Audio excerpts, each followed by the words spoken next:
The Great Gatsby by F. Scott Fitzgerald.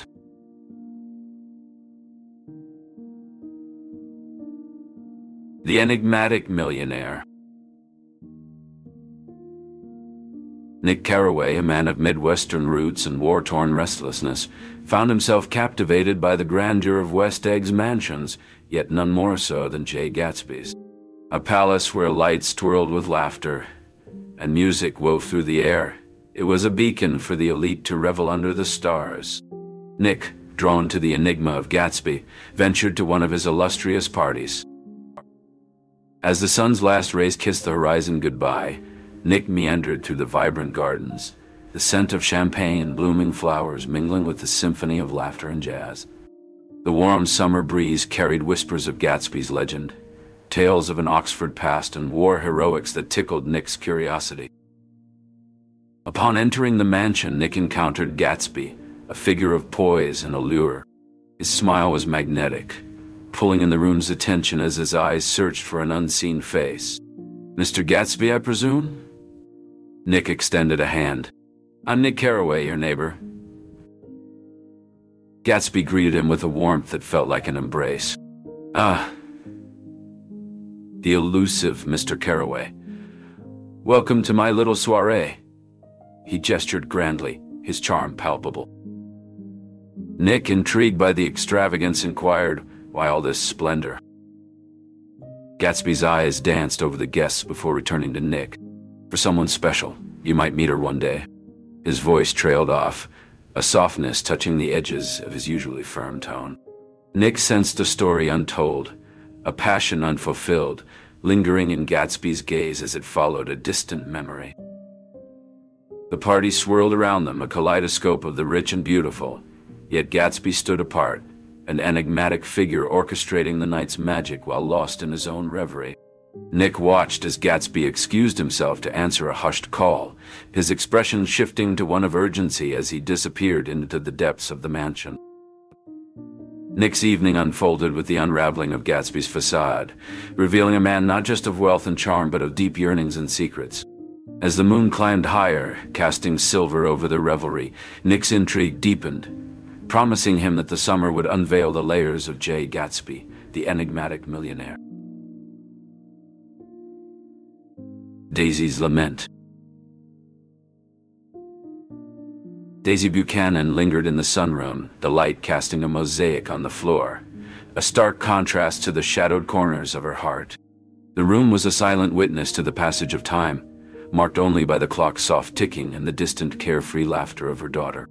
In her hands she clutched a letter from Gatsby, each word a key to a past she had tried to lock away. "Tom," she called, her voice a mere breath in the stillness. Her husband's gaze lifted from his newspaper, a silent inquiry in his eyes. "A letter from J. Gatsby," she revealed, her voice a calm facade over the storm within. Tom's expression turned to stone. "What does he want now?" Daisy's reply was hesitant yet clear. "He reminisces, Tom, about a past less complicated, more joyful." Tom dismissed her with a scoff, discarding his newspaper. "Nostalgia is a trap, Daisy. You belong to the Buchanans now." She nodded, her agreement hollow as her thoughts drifted to days of youthful hope and love's first bloom. The memory of Gatsby's gaze, once so intense, now felt like a distant echo. "Daisy?" Tom's voice anchored her to reality. "Are you all right?" A practiced smile graced her lips. "Yes, just reminiscing." As twilight embraced the house, Daisy stood by her daughter's bedside, watching her sleep with the innocence of youth. Gently, she brushed a lock of hair from the child's forehead, whispering a wish into the night. "May you live as a beautiful little fool, my dear. In this world, it's a woman's most precious armor." The words were a silent prayer, a reflection of Daisy's own resignation to a life chosen for her. A life of gilded cages and unspoken yearnings. She feared the cost of authenticity, the weight of society's judgment. Retreating from the room, Daisy paused at the window, her gaze drawn to the green light across the bay. It stood as a silent sentinel of dreams once within grasp, now slipping through her fingers like the fading light of day. With a heavy heart, she turned from the window, the beacon of hope dimming as she surrendered to the shadows that filled her world. A world of half-lit dreams and whispered laments. Gatsby's grandeur. As I approached the grand estate, the sheer size of Gatsby's mansion was undeniable. Inside, the splendor was evident, with every room meticulously appointed, reflecting the wealth and care that had been invested into them. The wardrobe was a testament to Gatsby's taste, filled with an array of fine clothing that spoke of luxury and attention to detail. The evening concluded with Gatsby's warm farewell, leaving an impression of a man who was much more than what met the eye. As I departed, the image of the mansion lingered, a symbol of Gatsby's dreams and aspirations. The Mansion of Memories. The Mansion of Memories. The sun dipped below the horizon as Daisy stepped into the grandeur of Gatsby's mansion, her eyes wide with a mix of wonder and disbelief. "Daisy, you honor my humble abode with your presence," Gatsby said, his voice a gentle murmur, his smile reaching his eyes, a rarity for those who knew him well. As they strolled through the rooms, Gatsby pointed out the artifacts of his success: the grand piano, the silk curtains, the paintings that adorned the walls. Each item was a testament to his achievements, yet they paled in comparison to the look he gave Daisy, one of longing and unspoken promises. They ascended the stairs, passing through period bedrooms, dressing rooms, and pool rooms, until they reached Gatsby's own apartment.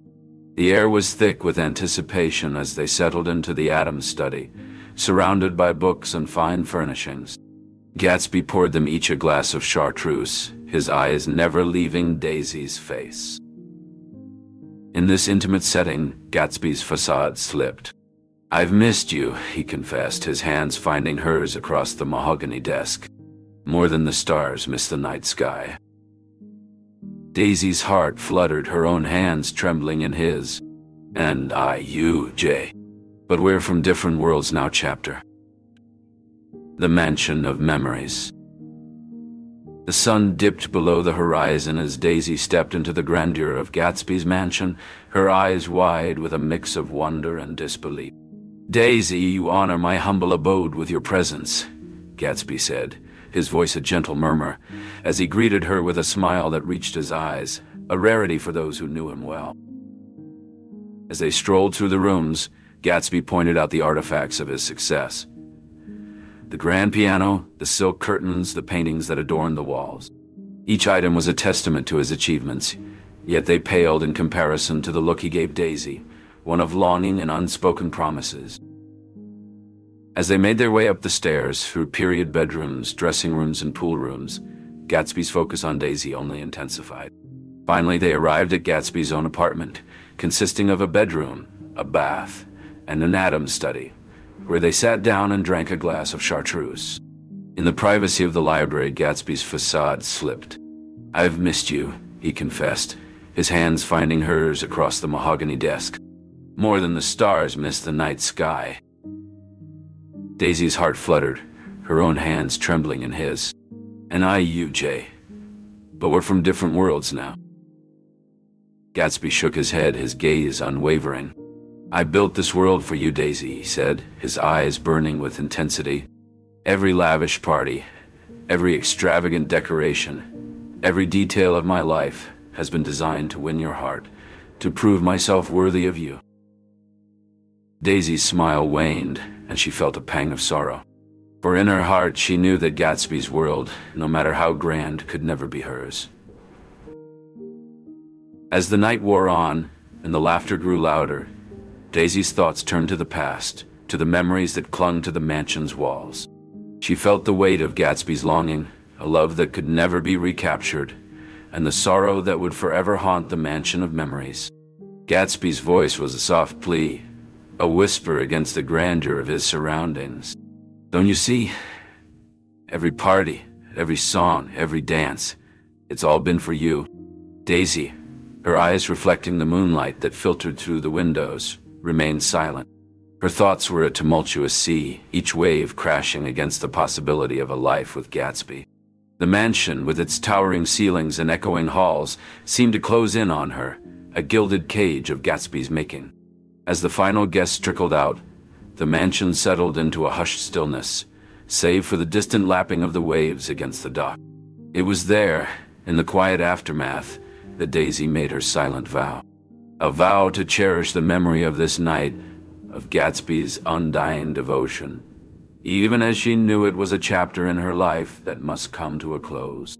The green light, now a mere speck in the darkness, seemed to flicker in understanding, its glow a lingering goodbye to a dream that once burned so brightly in Gatsby's heart. The green light of envy. The party at Gatsbys Mansion was in full swing, the air filled with the sounds of jazz and laughter, the gardens alight with 1,000 twinkling lights. Guests danced under the stars, oblivious to the tension building in the grand hall, where Tom Buchanan and Jay Gatsby stood face to face. Tom sneered, his voice laced with contempt. "What's this I hear about Walter Chase? He's afraid to even speak your name. What do you have on him, Gatsby?"